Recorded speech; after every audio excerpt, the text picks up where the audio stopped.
আগামী 6 এপ্রিল রামনবমী। এই রামনবমী নিয়েই এখন রাজনৈতিক তরজা একেবারে তুঙ্গে। সে মতোই পশ্চিমবঙ্গ রাজ্য সনাতন ব্রাহ্মণ ট্রাস্টের পক্ষ থেকে এবার বিজেপি নেতৃত্বদের পাল্টা টেক্কা। শহর কলকাতার গলিতে গলিতে মোড়ে মোড়ে রামনবমী পালন করুনের পোস্টারে ছেয়ে আছে চারদিক। এবার পাল্টা সুর চড়াতে তৃণমূলের পক্ষে পশ্চিমবঙ্গ রাজ্য সনাতন ব্রাহ্মণ ট্রাস্ট। তাদের দাবি, ভগবান রামকে হৃদয়ে স্থান দিন, রাস্তায় নয়। আগামী রামনবমী, অন্নপূর্ণা পুজো, বাসন্তী পুজো উপলক্ষে তারা সাধারণ মানুষের জন্য এক সাংবাদিক বৈঠকের আয়োজন করেন। পাশাপাশি হুঁশিয়ারি দেন, কোনো রকম হাতের লাঠি তরোয়াল নিয়ে নয়, ঘরে বসে হৃদয়ে স্থান দিন ভগবান রামকে। বিজেপি সুর চড়াতেই এবার মাঠে নামলো তৃণমূল।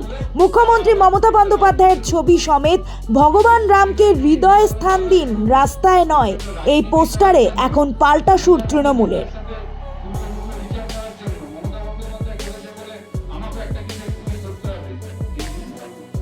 রাস্তায় নামবো, বেশি রাজপালন করব, আর তারপরে যদি বাধা দেওয়া হয় তাহলে আমরা প্রতিশোধ নেব।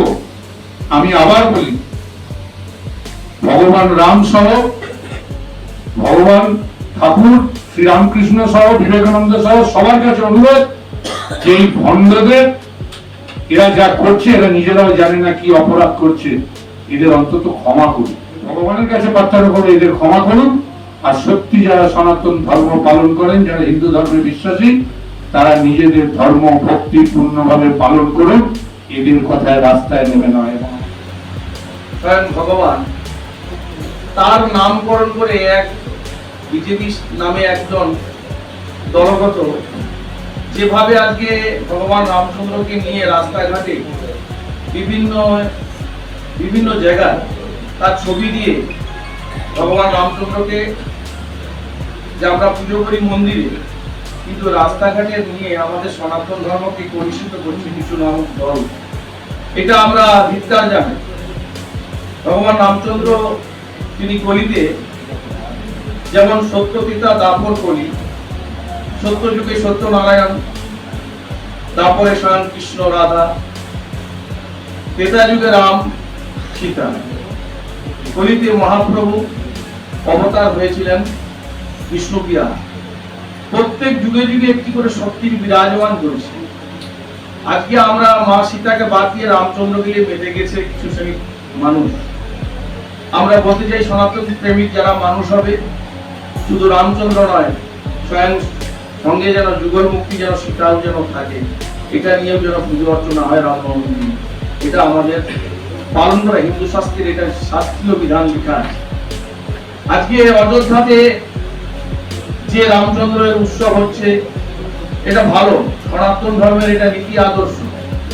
সেই আদর্শটাকে সারা বাংলায় রামের ছবি দিয়ে ভগবান পুরুষোত্তম রামকে অপমানিত করা হচ্ছে। রামনবমী যদি আমরা পালন করি, আমরা রামনবমীকে ভগবানকে হৃদয়ে দিয়ে আমরা তাকে আগে পূজনীয় স্থানে রাখি, কিন্তু রাস্তাঘাটে থানা রাখার কোনো সনাতন ধর্মের কোনো বিধি নাই। আগে রাম রাম করতে পারেন, সবাই রাম রাম করতে পারে, অধিকার আছে, রাম নাম করা অধিকার, এটা কর্তব্য। যেমন কলিযুগে মহাপ্রভু চৈতন্য অবতার 521 বছর আগে শান্তিপুরে মহাপ্রভু চৈতন্য অবতার জন্মগ্রহণ করেছিলেন। সেই তিনি হরিনামের প্রচার করেছিলেন। একটা পরিকল্পনা তৈরি হয়, মানুষের ভাবাবেগে একটা সুন্দরভাবে একটা সুন্দর পরিবেশ তৈরি হয়। আজকে আমরা সেই সনাতন ধর্মের মানুষ, আমরা আপনাদের সামনে দিয়ে আমরা সনাতন ধর্মের সমস্ত ভাবাবেগ মানুষদের কাছে বুঝাতে যাচ্ছি, আপনারা এইসব বিশৃঙ্খলার পাদে কেউ পা দেবেন না। দয়া করে আপনারা সনাতন নীতি চিরন্তন, চির শাশ্বত, চির অমর, যে সনাতন ধর্ম মানুষকে শান্তির বাতাবরণ তৈরি করবে, সনাতন ধর্ম সবাইকে সুস্থ পরিবেশ তৈরি করবে। সব কোনোদিন পুরো রামের নাম করা যায় না, এটা শাস্ত্রীয় বিধি লঙ্ঘন। এই লঙ্ঘন বিধিতে আমি করি, ভগবানের কাছে প্রার্থনা করি, যদি ভগবান পুরুষোত্তম রাম জানতে পারে, আশা করি এই ব্যক্তি, এই যারা যারা রামকে নিয়ে কলুষিত করছে, ভগবান রামের অভিশপ্তে পড়বে, তারা তাদের পতন অনিবার্য। সকল ধর্মের মানুষ আমরা নিজেদের ধর্মকে পালন করি, অপরের ধর্মকে আমরা শ্রদ্ধা করি। সেই শ্রদ্ধার জায়গা থেকে আমরা চাই আসন্ন যে রামনবমী, সেই রামনবমীর যে রামের পূজা অর্চনা পথে ঘাটে নয়, অস্ত্র নিয়ে সুসজ্জিত নয়, বাংলার সংস্কৃতি, বাংলার সনাতন ঐতিহ্য, বাংলার কৃষ্টি, এই সমস্তকে জলাঞ্জলি দিয়ে নয়, প্রতিটি মানুষের মনে যে দেবতার প্রতি যে ভক্তি শ্রদ্ধা, যেমন রামের প্রতি আমাদের ভক্তি শ্রদ্ধা আছে, সেইভাবে মা সীতার প্রতিও আমাদের ভক্তি শ্রদ্ধা আছে। কারণ পুরুষ ও প্রকৃতি সমান তালে সমাদৃত। যখন কালী মায়ের পূজা হয়, বাবা মহাদেবের পূজা তার সাথে হয়, রাধার সাথে কৃষ্ণর পূজা অর্চনা হয়, এটা ছিল শাশ্বত।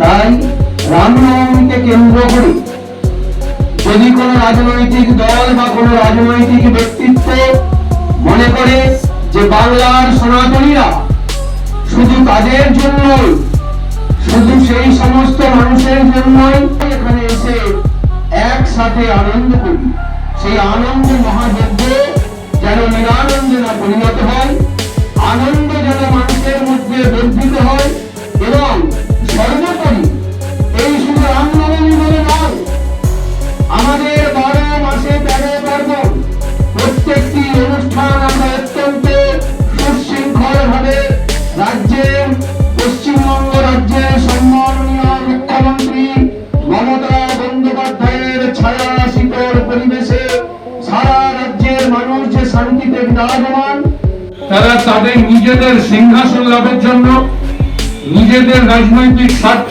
চরিতার্থ করার জন্য তারা আজকে ধর্মটাকে, ভগবান রামকে পর্যন্ত রাস্তায় নামাতে কোথাও দ্বিধাবোধ করে। আজকে আমাদের ভাবতে অবাক লাগে যে কোথাও এরকম আছে ধর্মে, বলুন তো। কেসিয়াস পালন হচ্ছে, এখানে বলছে 1 কোটি লোককে রাস্তায় নামতে হবে। এরা কি ধর্ম প্রচারক? এটা ধর্মের ভালো চাইছে?